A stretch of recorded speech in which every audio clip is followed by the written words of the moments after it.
No, I wasn't wrong. This game is ugly as hell. And while it would be incredibly easy for me to make another video criticizing this game's aesthetic, I'm instead going to talk about more of the positives, as well as the things I feel you should know before you purchase Pokemon Legends Arceus. And yeah, I know it's pronounced Arceus, but it doesn't sound as epic as Arceus. First things first, a little backstory. This game leaked just over a week before its global release on the 28th of January, which isn't, out of the ordinary. Nintendo games always release early and are dumped online. However, the game wasn't really functioning well on emulators, and by that I mean it wasn't functioning at all. And if you were one of the lucky few to manage to get it working on a modded Switch or emulator, you were likely to run into extreme lag and messed up or missing textures. But eventually people managed to find workarounds and bless their knowledge onto me, and as a result I was able to play it very early. So yes, I did the game. But listen, hear me out. I don't condone and that's all I have to say on that matter.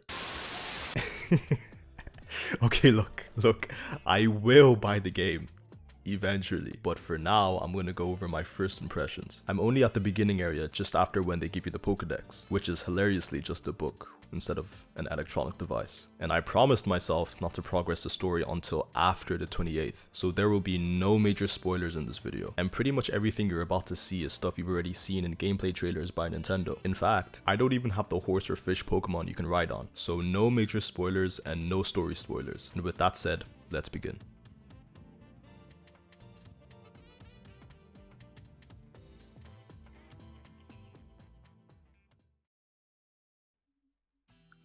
This game, so far, it is good. It's good. It's fun. It's different. It's different from your conventional Pokemon game. It feels like what Pokemon should have been in the first place. This is the first Pokemon game to make me feel like I'm Ash Ketchum, minus the annoying redhead and the fallen child. This game fixes a lot of problems I had with previous generations, and not only fix, but improves on a number of many other things as well. The Pokemon in this game have personality. They all react to your presence differently. Bidoofs and Wurmples are friendly and will approach you or even follow you. They're not aggressive and they won't attack you. However, a Shinx and a Buizel will attack on sight. You're given the freedom of movement during battle. Too much freedom if you ask me. But I assume they give you this extended maneuverability to avoid large attacks that larger enemy Pokemon may dish out, and that's really cool. The overall animations are way better than the previous installations. I mean, it's still janky in some areas, but you can see the effort that was put into it. I mean, look at this.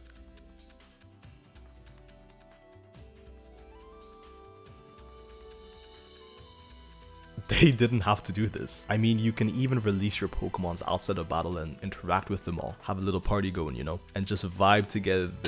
Ooh. Let's just... yeah, that's much better. Your main character even smiles when you return your monsters to the ball. Like, it's the little things that matter. It's this kind of polish that I can really appreciate. And for the first time, the MC actually has a voice. They don't speak or form any actual sentences, but they grunt sometimes when they throw Pokeballs, and also pant whenever they're out of breath, even though there's no stamina bar or expression on their face to show them being tired. But maybe that's just a pre-day one patch thing. You're given multiple options when catching Pokemon. You can simply hide in the grass and throw a Pokeball, or you can throw one in plain sight. Throwing a Pokeball from behind will increase the odds of you catching it. You can distract them with berries and then catch them from behind, and throwing mud at them will make them all disorientated. And you can also use that opportunity to catch them from behind, or run away if you're a pussy. In order to obtain items like Pokeballs or potions for healing, you're given the option to purchase them from the shop, or you can craft them yourself using materials you find in the wild. And obviously finding materials in the wild is way more cost efficient, and you can collect these materials by throwing your Pokemon at them.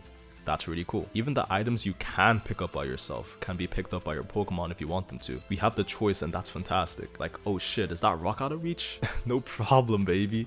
My Pokemon got my back. As you're playing, you're gonna come across Pokemon with glowing red eyes. They're called Alpha Pokemon, and for good reason. I wasn't at that stage in the game where I could confront these guys, so my only option was to run. Also, throwing shit at them doesn't work. No surprise there. If you're not careful of your surroundings, you may find yourself being ganged up on. Getting used to the interface may take some time. Sometimes I want to throw a Pokeball, but instead I throw something else by accident. Some Pokemon only appear at night, like this ghostly balloon one that plays with children. They kind of teleport from place to place, which can make them a pain to catch sometimes. Plus, they're super aware of their surroundings, so sneaking up on one can prove to be a little bit difficult, which is a good thing, honestly. Different Pokemon have different levels of awareness. This diversity in Pokemon is fantastic, and I'm really looking forward to seeing more of them and how they differ as I progress the story. And that's really all I want to reveal for now. Despite this game being aesthetically repulsive, it's pretty immersive and it's the most fun I've had with a Pokemon game since my first one, Fire Red. Legends Arceus does lack a few mechanics like Pokemon abilities and EVs, but realistically, who cares? The game is fun. That's all that really matters at this stage. It's also very grindy as the Pokédex requires you to do tedious and repetitive tasks, but I always grind RPGs, so that doesn't really bother me, but it's something that you should know regardless. And I've heard the story is solid. Don't take it from me though, I've just heard it's solid.